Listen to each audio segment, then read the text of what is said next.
ಚರ್ಚೆ ಕೊನೆಯ ಭಾಗಕ್ಕೆ ಬರ್ತಾ ಇದ್ದೀವಿ. ಜಿ.ಕೆ. ಪ್ರಮೋದ್ ಅವರು ನಮ್ಮ ಜೊತೆಗಿದ್ದಾರೆ. ಹೋಟೆಲ್ ಇಂಡಸ್ಟ್ರಿನ ರಿಪ್ರೆಸೆಂಟ್ ಮಾಡ್ತಾ ಇದ್ದಾರೆ. Pramod sir, necessity is the mother of all inventions ಅಂತ ಹೇಳ್ತಾರೆ. ನೆಸೆಸಿಟಿ ಬಂದಿದೆ, LPG ಸಿಗ್ತಿಲ್ಲ. ಹೋಟೆಲ್ ಇಂಡಸ್ಟ್ರಿಗೆ ಬೇರೆ ದಾರಿಗಳಿಲ್ವಾ ಅಡುಗೆ ಮಾಡೋದಕ್ಕೆ? ಇಂಧನ ಮೂಲಗಳ ಬೇರೆ ದಾರಿಗಳು ಖಂಡಿತ ಇದೆ. ಇಲ್ಲಿ ಏನಾಗಿದೆ ಅಂದರೆ ಬರೀ ಹೋಟೆಲ್ ಇಂಡಸ್ಟ್ರಿ ಅನ್ನೋದು ಫ್ರಂಟ್ ಎಂಡ್ಗೆ ಕಾಣ್ತಾ ಇದೆ. ಸಪ್ಲೈ ಚೈನಲ್ಲಿ ನಾವು ಹೋಟೆಲ್ ಇಂಡಸ್ಟ್ರಿನ ತಗೊಳ್ದಾಗ ಹೋಟೆಲ್ ಇಂಡಸ್ಟ್ರಿಗೆ ಬರೋಂತಹ ಎಲ್ಲ ಕಚ್ಚಾ ವಸ್ತುಗಳು ಡೈರೆಕ್ಟಾಗಿ ರೈತನಿಂದ ಬರ್ತದೆ. ಇವಾಗ ನಾವು ಒಂದು 10 ಲೀಟ್ರು ನಮಗೆ ಪ್ರೊಕ್ಯೂರ್ಮೆಂಟು ಹೋಟೆಲಲ್ಲಿ, ಒಂದು ಹೋಟೆಲಲ್ಲಿ ಕಡಿಮೆ ಆದರೆ ಬೆಂಗಳೂರಲ್ಲಿ ಅಂದಾಜು 50,000 ಹೋಟೆಲ್ಗಳಿದೆ.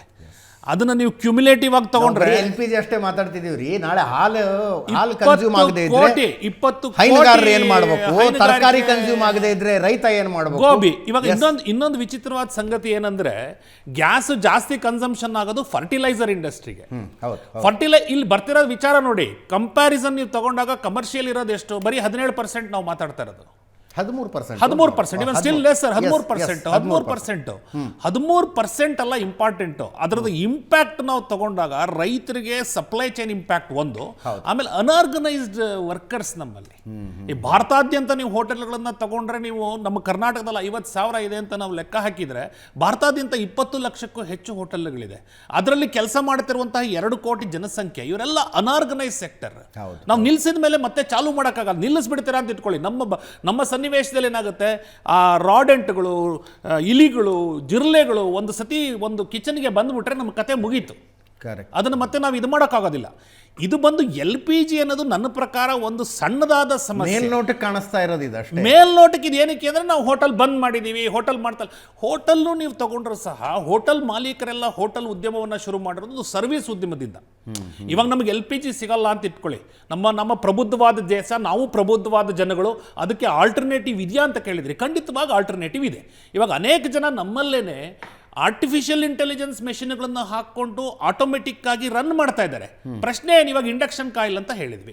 ನಾ ಇಂಡಕ್ಷನ್ ಕಾಯಿಲ್ ಮಾಡಿದ್ರೆ ನನ್ನ ಪ್ರಶ್ನೆ ಏನಂದ್ರೆ, ನನಗೆ ಆಲ್ರೆಡಿ ಎಲೆಕ್ಟ್ರಿಸಿಟಿ ಬಿಲ್ ತುಟ್ಟಿ ಆಗ್ಬಿಟ್ಟಿದೆ.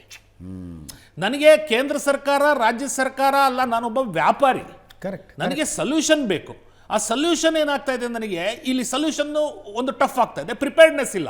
ಇವಾಗ ಇಂಡಕ್ಷನ್ ಕಾಯಿಲ್ನ ಬರೋಕ್ಕಿಂತ ಮುಂಚೆ ಒಬ್ಬರು ವೆಂಡರ್ಗೆ ಫೋನ್ ಮಾಡಿದ್ದೆ, ಸರ್ ಇಂಡಕ್ಷನ್ ಕಾಯಿಲ್ ಬೇಕು. ಇಲ್ಲ ಸರ್ ಆಗೋಯ್ತು. ಸೊ ಪ್ಯಾನಿಕ್ ಮತ್ತು ಅಡ್ವಾಂಟೇಜು. ಮತ್ತು ಇನ್ನೊಂದೇನಾಗಿದೆ ಅಂದರೆ, ಕಳೆದ 8ನೇ ತಾರೀಕಿಂದ ಇದು ಗಡಿಬಿಡಿ ಶುರುವಾಗಿದ್ದು. ಪ್ಯಾನಿಕ್ ಬಟನ್ ಆಗಿರೋದ್ರಿಂದ ಹೋರ್ಡಿಂಗು ಸಹ ಆಗ್ತಾ ಇದೆ. ಈಗ ನಮ್ಮ ಡೀಲರ್ ಒಬ್ಬರು ಹೇಳಿದರು, ಸರ್ ನೀವು 10 ಸಿಲಿಂಡರ್ ತಗೊಳ್ಳಿ, 60,000 ರೂಪಾಯಿ ಕೊಟ್ಬಿಡಿ, ಅದಕ್ಕಿಂತ ಕಡಿಮೆ ಕೊಡಲ್ಲ ಅಂತ ಹೇಳಿದರು. ಸೊ ಅದರಿಂದ ಹೋರ್ಡಿಂಗು ಸಹ ಆಗ್ತದೆ. Normal day it is 1900 rupees, 1650 to 1750 rupees. But ಇದರಲ್ಲೂ ಸಹ, ಹೋಟೆಲ್ ಉದ್ಯಮದಲ್ಲೂ ಸಹ, ಇವಾಗ ನೀವು ಬೇಕರಿ ತಗೊಳ್ಳಿ, ಬೇಕರಿ ಮತ್ತು ಸ್ವೀಟ್ ತಗೊಳ್ಳಿ, ಇದಕ್ಕೆ ಇಂಪ್ಯಾಕ್ಟ್ ಕಡಿಮೆ ಇರ್ತದೆ. ಕೆಫೆಗಳಿಗೆ ಇಂಪ್ಯಾಕ್ಟ್ ಆಗ್ತದೆ, ದರ್ಶನಗಳಿಗೆ ಇಂಪ್ಯಾಕ್ಟ್ ಜಾಸ್ತಿ ಆಗುತ್ತೆ. ಇದನ್ನ ಕೆಲವನ್ನ ನಾವು ಇಂಡಕ್ಷನ್ ಕಾಯಿಲಲ್ಲಿ ಮಾಡ್ಬೋದು. ಈ ಕಾಫಿ, ಟೀ ಇದನ್ನೆಲ್ಲ ಇಂಡಕ್ಷನ್ ಕಾಯಿಲ್ ಮಾಡ್ಬೋದು. ಒಳ್ಳೆ ಮಸಾಲೆ ದೋಸೆ ಬೇಕು, ದಾವಣಗೆರೆ ಬೆಣ್ಣೆ ದೋಸೆ ಬೇಕು, ಇದು ಮಾಡೋಕ್ಕಾಗಲ್ಲ. ಇದು ಸಪ್ಲೈ ಚೈನಲ್ಲಿ ನಾವು ಹಿಂದೆ ಒಂದ್ಸತಿ ಹೋದಾಗ ಇದ್ರ ಇಂಪ್ಯಾಕ್ಟ್ ಜಾಸ್ತಿ ಇರುತ್ತೆ. ಆಮೇಲೆ ನೀವು ಆವಿಷ್ಕಾರದ ಬಗ್ಗೆ ಹೇಳಿದ್ರಿ. ಮೇಕ್ ಇನ್ ಇಂಡಿಯಾಗೆ ಭಾರತಕ್ಕಿಂತ ಉತ್ತಮವಾದ ನಿದರ್ಶನ ಇನ್ನೊಂದಿಲ್ಲ. ಕೋವಿಡ್ ಅಂತ ಸಂದರ್ಭದಲ್ಲಿ ಜೀವ ಹೋದಾಗ್ಲೇ ಇಡೀ ಪ್ರಪಂಚಕ್ಕೆ ನಾವು ಲಸಿಕೆ ಕೊಟ್ಟವರು. ಇವತ್ತಿನ ದಿನ ನನಗನ್ಸೋದು, ಈ ಪ್ರಾಬ್ಲಮ್ನ ನಾವು ಆಪರ್ಚುನಿಟಿ ಆಗಿ ಕನ್ವರ್ಟ್ ಮಾಡಿದರೆ ನಮಗೆ ಇನ್ವೆನ್ಷನ್ಸ್ ಬರುತ್ತೆ. ಬಟ್ ಸಮಸ್ಯೆ ಎಲ್ಲಿ ಅಂದರೆ, ನಂದು ಒಂದು ಮನವಿ, ತಕರಾರಲ್ಲ.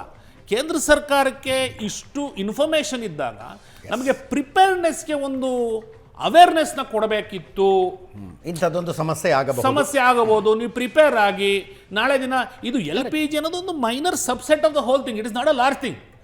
ಇವಾಗ ಇವರೆಲ್ಲ ಚರ್ಚೆ ಮಾಡಿದ್ರು, ಬಹಳ ಚೆನ್ನಾಗಿ ಆ ಆಂಗಲ್ ಅಲ್ಲಿ ಯೋಚನೆ ಮಾಡಿದ್ದು ಕಡಿಮೆ. ನಾವು ಖಂಡಿತವಾಗೂ ಅದನ್ನ ಯೋಚನೆ ಮಾಡಬೇಕು. ನಾಳೆ KMF ನವರು ಕೇಳಬೇಕು, ಹಾಲು ಮಾರಾಟ ಎಷ್ಟು ಕಡಿಮೆ ಆಗಿದೆ ಅಂತ. ಹಾಲು ಸರ್, ಮೆಣಸಿನಕಾಯಿ, ಆಲೂಗೆಡ್ಡೆ, ಈರುಳ್ಳಿ, ಟೊಮೆಟೊ.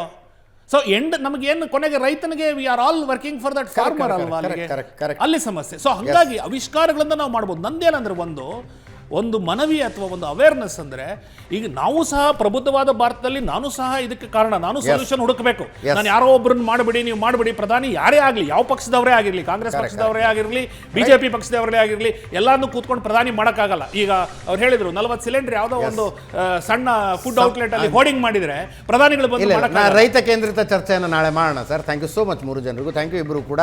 ಇದರೊಂದಿಗೆ ಇವತ್ತಿನ ಲೆಫ್ಟ್ ರೈಟ್ ಆ್ಯಂಡ್ ಸೆಂಟರ್ ಮುಗಿಸ್ತಾ ಇದ್ದೀವಿ. ನೇರ ದಿಟ್ಟ ನಿರಂತರ ಸುದ್ದಿಗಾಗಿ ನೋಡ್ತಾ ಇರಿ ಏಷ್ಯಾನೆಟ್ ಸುವರ್ಣ ನ್ಯೂಸ್.